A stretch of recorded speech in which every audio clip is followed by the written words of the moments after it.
빡세네요.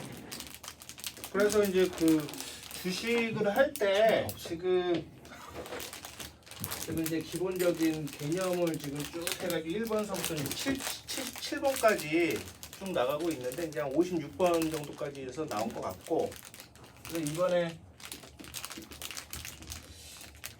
주식을 하면서 이제 사람들이 이제 많이 보는 데들이 어디냐면은 이제 그 종토방을 많이 보잖아요. 종토방을 많이 보고 이제 공식적으로 이제 그 얘기가 나오는 게 이제 공시.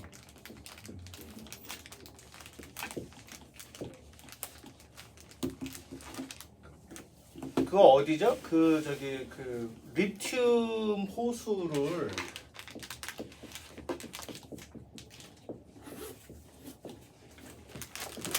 포스코 펜텍인가? 그래가지고 이제 그 포스코 케미칼? 케미칼? 아 그래가지고 무슨 저기 칠레에 있는 리튬 뭐 호수를 발견했는데 그 호수에서 나오는 리튬이 무슨 뭐 몇천억을 주고 샀는데 몇십조 원의 가치가 있어가지고 이걸 뭐 몇십 년 동안 쓸 수 있다라고 해서 대박입니다 해가지고 뉴스가 나온 적이 있었어요. 그래가지고 이제 그때 리튬 가격이 막 급등할 때였으니까 그날 떨어졌죠. 폭락해요. 그래서 책에서도 여기서 또 뭐가 나오냐고 하면은 여기서 예시가 대우조선 해양 케이스가 나왔었는데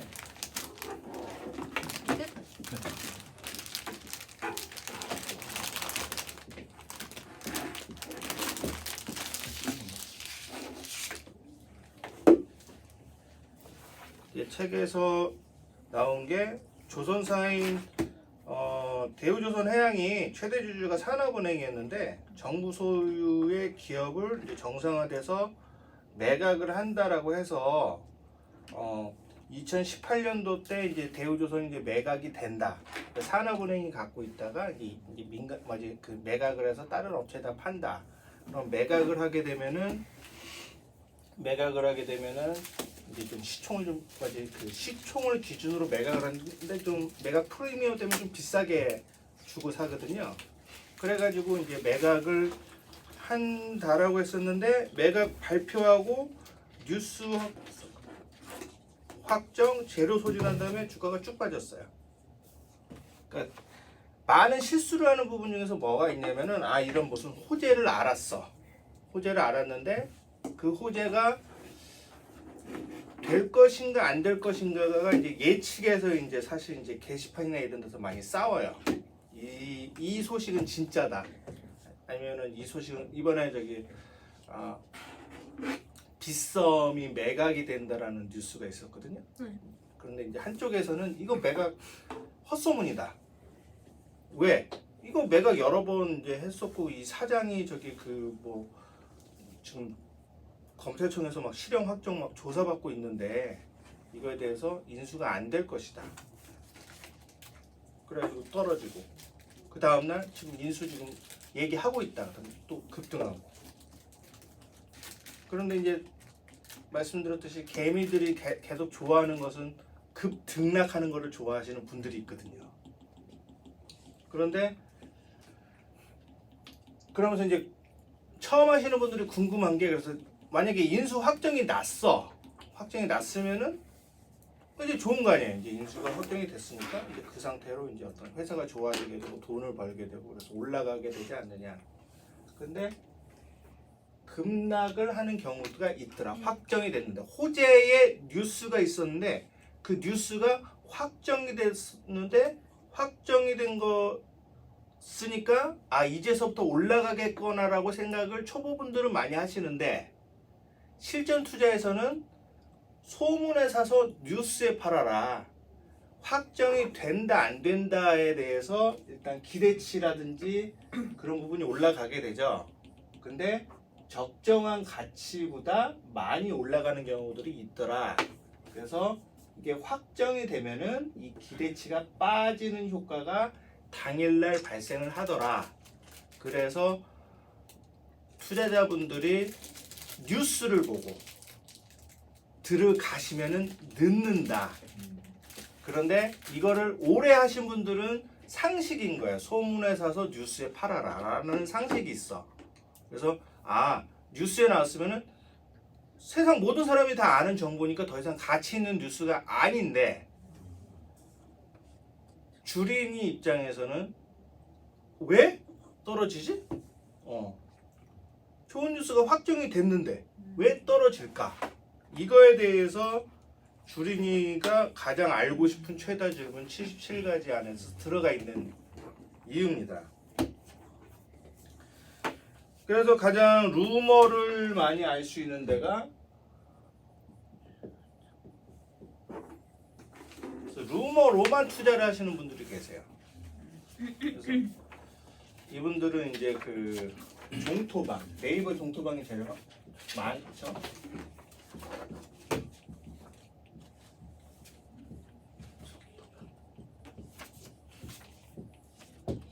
그래서 제가 생각했던 부분들 자체에서는 저는 주가라는 거를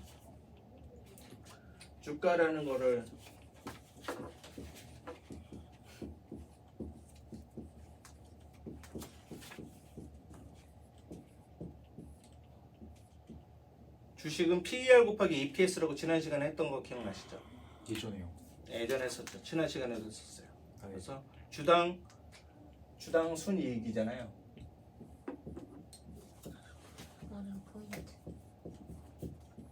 근데 이게 1년에 4번 한다라고 말씀드렸죠. 분기 마감 후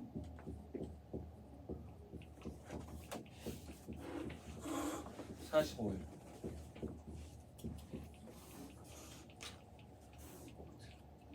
스냅이라는 회사가 있거든요, 미국에. 미국에서는 저기 그 스냅,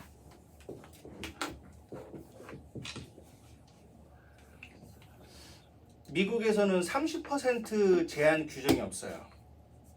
그래서 주당 순이익이 나온 날 순이익을 못 맞추면은 주가가 하루만 해도 50%가 떨어졌어요. 하루에. 그러니까 한국도 마찬가지로 실적 이상 어닝 서프라이즈가 나오면은 분기 마감 후 45일 안에, 이틀에서 3일 안에 그거를 다 메꿔요. 그러면은 1년 300일 정도 거래를 한다라고 치면은 중요한 날은 4일, 30%니까 뭐 곱하기 한 2일, 8일 정도가 EPS의 좌지 우지가 되는 날인 거예요. 8일 정도는. 그러니까 주당 순이익에 관계가 되는 날이고, 나머지 290일 정도는 소문에 의해서, 저게 이제 좋은 이제 그 결과치로 나아갈 거에 대한 소문에 의해서 움직인다라고 보면 되는 거죠.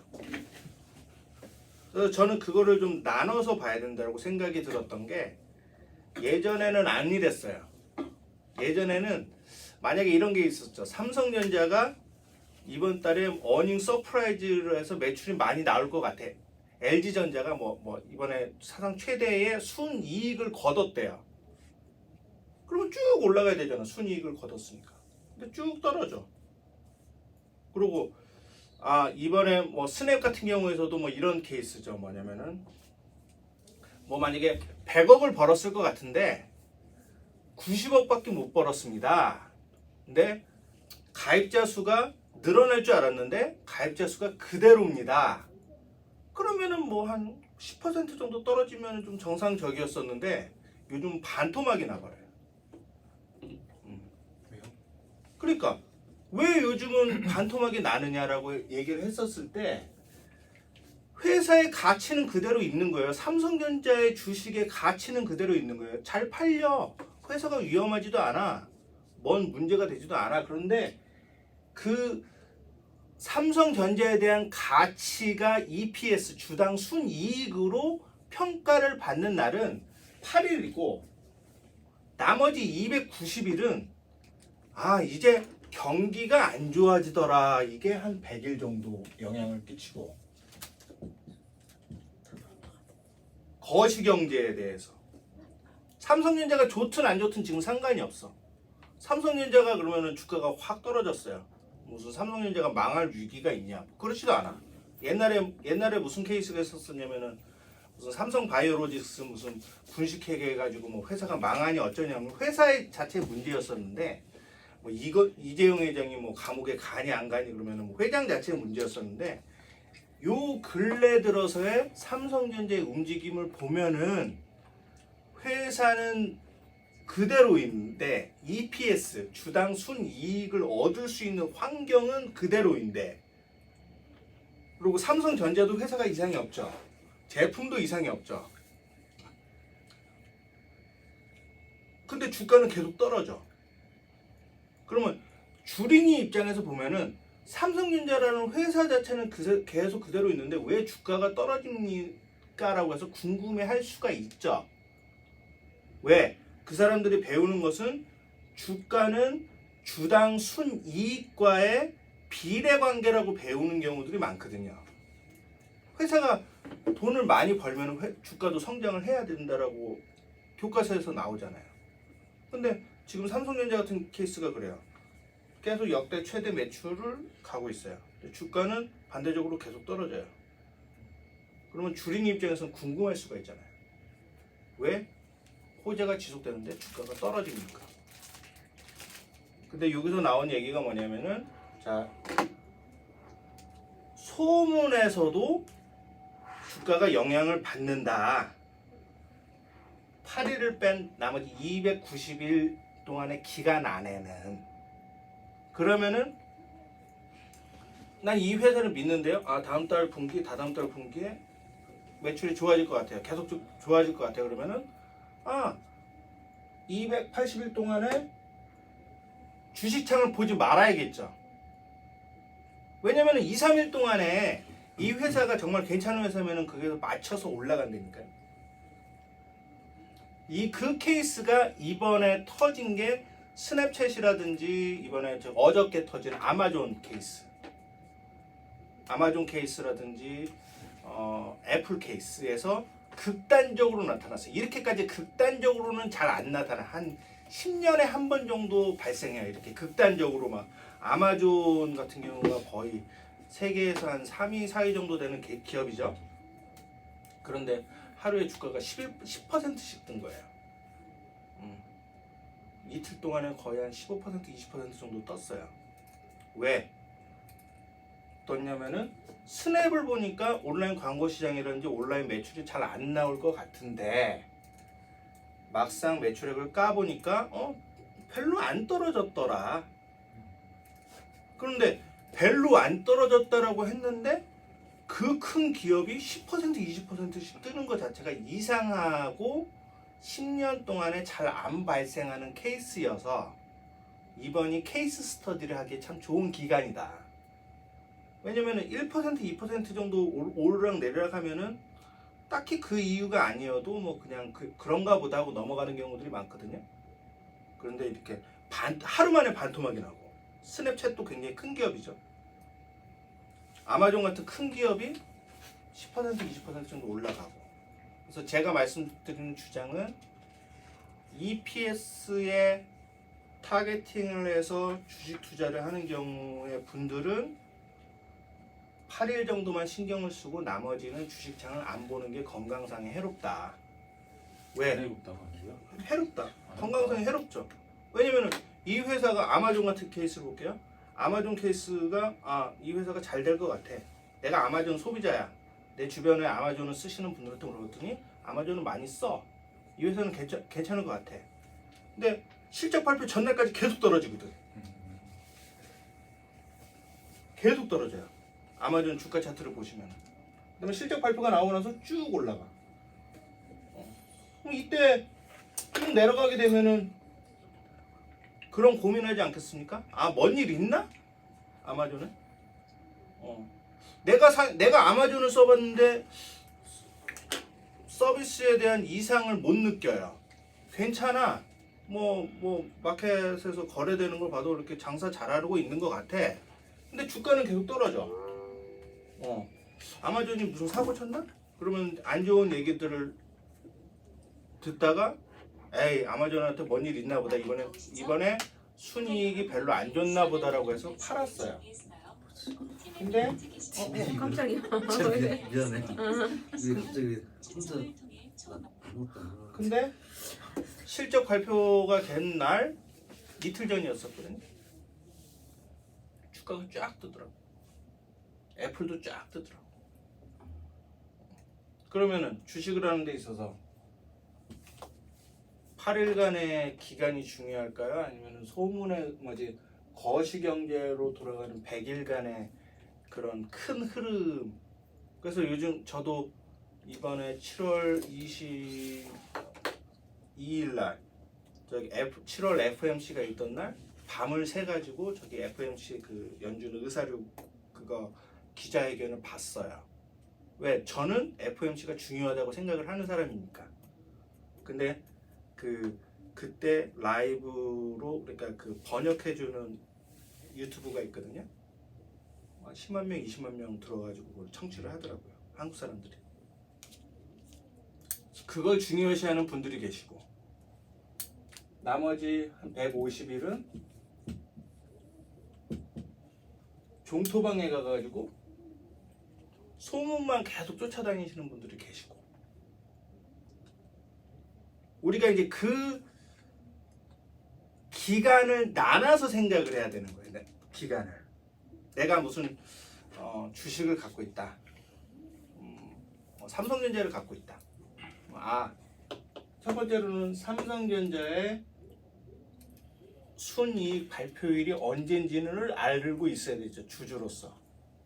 순이익이 삼성전자가 좋아질 것 같구나 나빠질 것 같구나.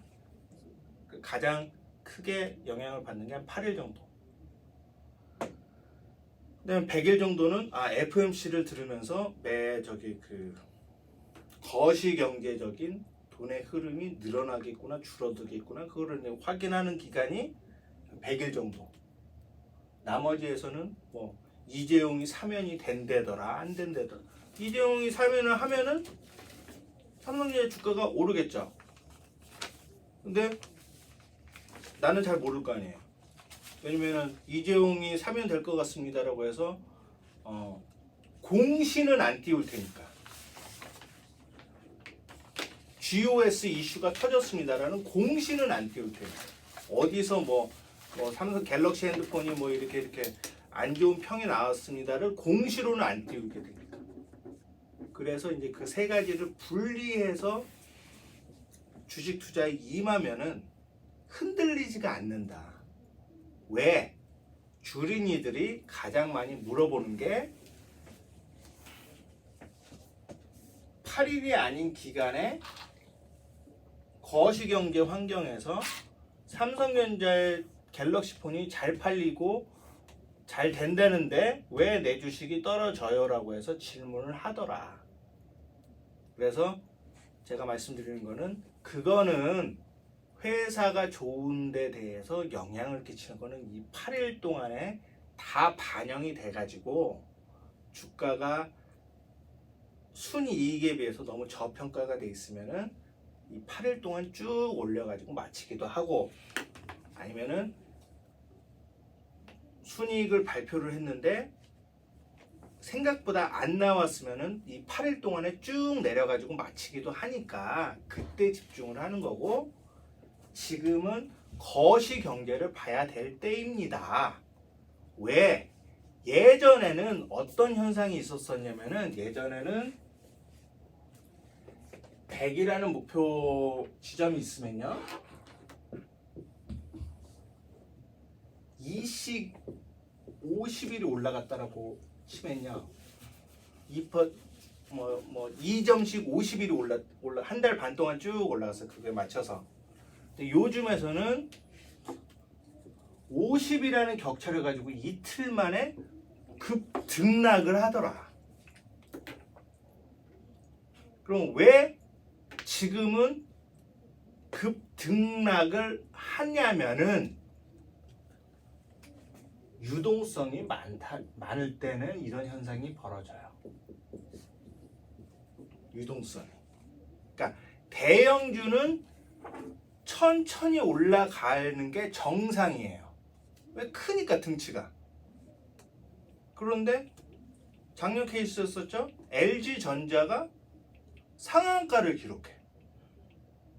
LG전자가 상한가를 기록하고 현대차가 상한가를 기록하는 거를 10년 안에는 잘 보기가 힘들어요. 왜? LG전자, 삼성차, 현대자동차는 큰 회사니까 잘 안 움직여요 원래. 아, 그럼 이건 유동성 장세구나. 유동성 장세를 이해하려면은 거시경제 FMC를 봐야 되는구나. 그게 영향을 끼치는 게 한 100일 정도구나. 150일 정도는 루머가 중요하구나. 그래서 주린이가 궁금해하는, 여기서 주린이가 가장 많이 질문하는 호재가 나왔는데 왜 주가가 급락하는지에 대한 이유가 단순하게 이 책에서는 뭐라고 나냐면은 소문에 사서 뉴스에 팔아라 라고 격언을 얘기하고 있는데, 그러면은 주식시장이 너무 미신으로 흐르는 수가 있어요. 소문만 찾아야 되니까. 그래서 저는 제시하는 게 소문에 사서 뉴스에 팔아라고 하는 부분이 300일 중에서 한 절반 2분의 1 정도 되고, 또 나머지 2분의 1은 거시경제 환경이 또 2분의 1 정도 되고, 8일 정도만 기업 실적에 의해서 좌지우지가 된다. 그것을 염두에 두고 투자를 하게 되면은 내가 지금 뭐에 더 집중을 해야 되는지가 중요하게 되죠. 만약에 이런 케이스가 있어요. 어떤 케이스가 있었냐면은 저에 대해서 반대 의사를 대하셨던 분이 예전에 주식 책방에서 있었는데, 그분이 하는 말이 뭐냐면은 너 왜 FOMC를 얘기하냐? 난 한국 주식을 투자하고 있는데, 넌 왜 미국에 대해서만 얘기하냐? 나는 그거랑 전혀 상관없는 뭐 게임주에 대해서 투자를 하고 있는데, 너는 인플레이션을 얘기하냐? 바이오는 인플레이션이랑 전혀 상관이 없는데. 아, 그렇습니까? 한번 지켜보시죠. 지켜본 결과가 올 상반기 떨어질 때는 어깨 잡고 다 같이 내려가더라. 게임주에 뭐 생태계가 뭐 이상이 생겼냐 그런 것도 아니야. 바이오주가 뭐 갑자기 그 인허가를 안 해줬냐 그런 것도 아니야. 근데 주가 떨어질 때 같이 떨어지잖아요. 근데 주린이 같은 경우에서는 어떠한 단점이, 어떠한 한계성이 있을 수 있냐면은, 주가가 올라갈 때 시작을 하죠. 보통 여기서 이제 친구가 사요. 친구가 돈을 벌어. 아, 나도 사야겠다. 쭉 정석까지 올라가요. 초심자의 행운이죠. 그 다음에 떨어져요. 그러면은 이 사이클밖에 못 본 거잖아요. 그러다가 에이, 나랑 주식이랑 안 맞는 것 같다. 그래서 주식판을 떠나요. 그 다음에 이제 다음에 이 사이클을 또 계속 반복해요. 그러니까 10년을 했는데 이 사이클만 계속 본 거야. 근데 이 사이클은 뭐 사실 이렇거든. 올라갔다 내려갔다 하는 거잖아요. 그러면은 존버하면은 계속적으로 계속적으로 올라가는, 뭐지, 그 언젠가는 정상이 오느냐? 그러지도 않아. 그 코스닥이 가장 높은 포인트를 기록했었을 때가 2000년도 때 한국의 닷컴 버블 때였었거든요. 미국의 나스닥도 마찬가지였고, 그때 최고점을 아직 도달 못했어요. 중국 증시가 2005년도 때 이제 그때 그 중국 펀드 열풍 불었을 때 그때 최고점을 도달 못했어요. 그러면서 존리 대표가 얘기했던 게 항상 이거잖아요. 존버하면 승리한다. 언젠가는 오른다. 근데 그분 그만두지 않았어요? 그분 주장이었죠. 그만뒀죠. 왜? 그러지 않은 갭들도 되게 많거든. 또 두 번째로는 생각하기 귀찮을 때 그러한 결론에 도달하는 경우도 많거든. 사실은 주가는 이렇게 움직이는데. 그래서 주린이분들이 많이 질문을 한대요. 호재가 나왔는데 왜 내 주식은 떨어지나요? 호재랑 주가랑 별 상관이 없다. 그럼 뭐랑 상관이 있죠? 다시 한번 말씀드리지만은 거시기, 소음. 이 챕터에서 얘기하고 싶은 바는 주가는 미래를 선반영하는 속성이 있습니다. 호재든 악재든 주가는 이를 미리 반영합니다. 특히 주식을 처음 투자하는 투자자들은 이 현상을 처음에는 이해를 못한대요. 좋은 뉴스가 나왔는데 오히려 하락하는 현상은 사실 상식적으로 이해하기 어렵다라고 합니다. 하지만 주식시장에서는 이것이 상식입니다.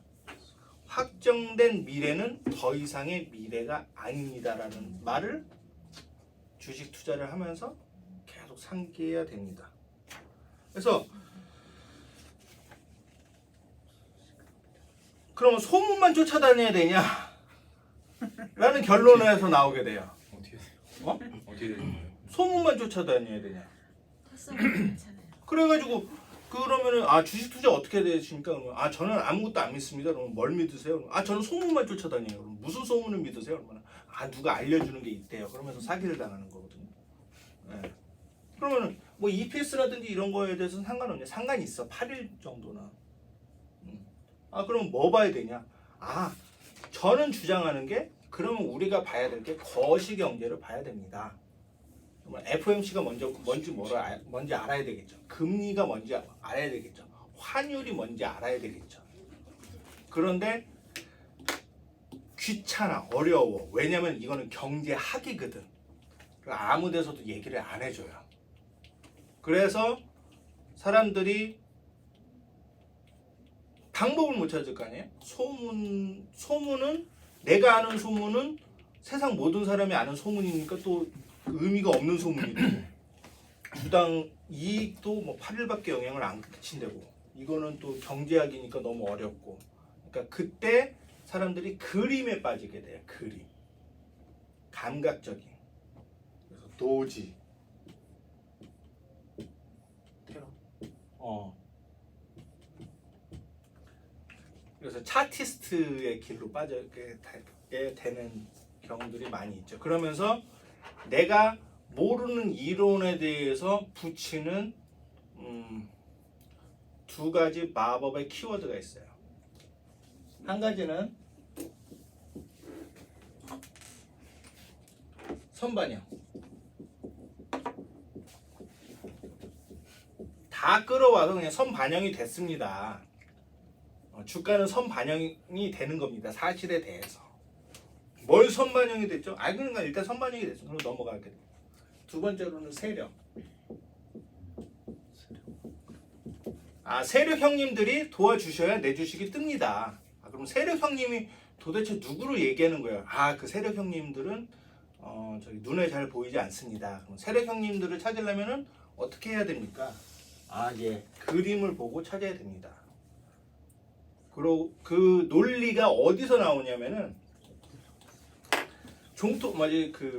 유료 리딩방에서 나오게 되는 거예요. 리딩방에서. 왜냐면은 내가 돈을 받으려면은 내가 당신보다 지식이 많고 돈을 많이 벌 수 있겠다라는 확신을 줘야지 나한테 그 월회비를 낼 거 아니겠습니까? 나랑 소비자랑 삐까삐까인데 다 모르는 게 주식판이라고 하는데 이렇게 되면은 돈을 안 낼 거 아니에요. 그런데 이 사람들이 뭐 FOMC 얘기하고 그러면 이제 너무 어렵다고 해서 도망가 버리고 이거 공시에 대해서 얘기하는 것은 모든 사람이 다 알고 있는 정보고 애널리스트 레포트를 보면 나와 있는데 그거대로 주가가 가는 것도 아니니까 리딩방을 가게 되죠.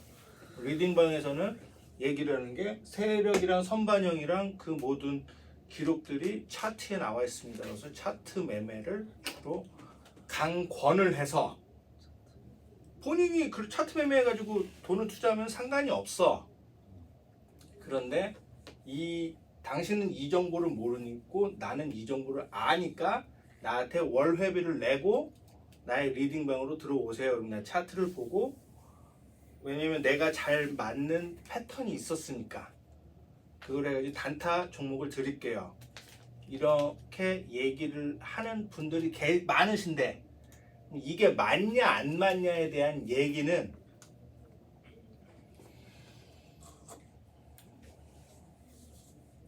저는 검증이 안 돼 있으니까. 그러니까 어떤 차티스트가 있어, 유명한 차티스트가 있어. 이 사람이 돈을 받아. 이러면 괜찮아요. 그러면 돈을 받으려면 내 이름을 알려야 되죠. 그리고 내 경력을 얘기해야 되죠. 그리고 내 재산을 얘기해야 되죠. 왜? 나는 이렇게 해가지고 이렇게 수익을 얻어가지고 이 정도의 성공을 거뒀으니까 나의 성공 비법을 쫓아가기 위해서 나한테 돈을 내십시오라는 게 장사 아니겠습니까? 근데 걔네들이 보통 얼굴을 가려, 이름을 가리고 연락처가 가짜 번호야. 나는 그래서 얘기하는 게 그거죠. 왜 그럴까? 그러니까 단타계에서 굉장히 유명하신 분이 누가 있냐면, 한국에서는 제일 유명하신 분이 마하세븐이라는 분이 계세요. 마하세븐. 이 사람은 그래서 실전 투자 대회 나와가지고 1등 해. 그래서 그거로 해가지고 이름 알려. 그래가지고 옛날에 알파고랑도 무슨 뭐 주식 수익률 대회를 해가지고 이름을 알려. 실력이 있으면 그렇게 해서 증명을 하면 되는데, 하는 걸 보니까 사진을 안 넣더라. 연락처를 이름 그 본명을 안 말하더라. 계좌를 안 말하더라. 근데 그분들을 내가 몇 분을 컨택해 본 적이 있어요. 그러면 그분들이 하는 얘기는 뭐냐면은, 내가 그런 얘기 물어볼 거 아니에요? 돈을 많이 벌었으면은 그냥 뭐 알려주면 되지 않아요? 봉사 차원에서도 그렇고. 왜냐면 주식시장은 뭐 내가 버는 종목 말고도 다른 사람이 돈을 벌어도 나한테 손해를 안 끼치잖아요. 이게 제로섬 게임이 아니란 말이에요. 근데 왜 그러십니까? 대부분 깡통이 났대. 깡통이 났대. 투자금을 마련을 해야 된대. 그러면은 본인이 깡통이 난 거면은 본인의 실력이 부족한 거가 아니겠습니까? 라고 얘기할 수 있겠죠, 내 입장에서는. 하지만 내 이론은 완벽하대. 운에 안 맞았을 뿐이래. 그러면은 이거 해가지고 뭘 마련하시려고 하니까, 그러면 재기의 발판을 마련하기 위해서 시드머니가 있어야 되겠죠. 그걸 위해서 리딩비를 받아요. 말이 나는 좀 안 맞는다는 그런 생각이 든다. 그리고 돈을 버셨으면은 그 돈을 가지고 쓰면서 살아도 괜찮은데 소송을 많이 겪거든요. 왜? 주린 입장에서는 100만 원, 150만 원이 큰 돈이에요. 그분들의 보통 한 달 월급 이상인 경우들이 많으니까. 그러면은 이제 당장 찾아가는 게 소송부터 거는데, 이제 그때서부터 발뺌하는 경우들이 많다. 그래서 주린이 분들한테는 하지만 유혹이 있다. 어떤 유혹이 있냐면은, 내가 투자를 하면은 상투를 계속 잡는다. 상투를 왜 잡느냐? 소문에 사니까. 뉴스에 사니까. 그러니까 급락을 한다. 그러면은 고수의 말을 들으면은 나의 마이너스를 가지고 메꿀 수 있다라는 착각이 든다. 그래서 고수를 찾아갔습니다. 그럼 그 고수는 돈을 내라고 한다. 돈을 내서라도 내가 원금을 찾을 수 있으면 좋은 거니까 수업료라고 생각해서 돈을 냈는데, 그 고수는 본인도 깡통이 난 경우들이 많다. 이런 경우를 주식을 처음 하는 입장에서 좀 알고 들어가면은, 알고 들어가도 당해요. 알고 들어가면서 당하지만은 누군가가 이러한 큰 시스템, 사회가 이렇게 돌아가요. 개판으로 돌아가요. 원래 세상이 그래. 그런 거를 좀 알면은 괜찮겠다 라고 저는 이야기 드립니다. 10분간 쉬도록 하겠습니다.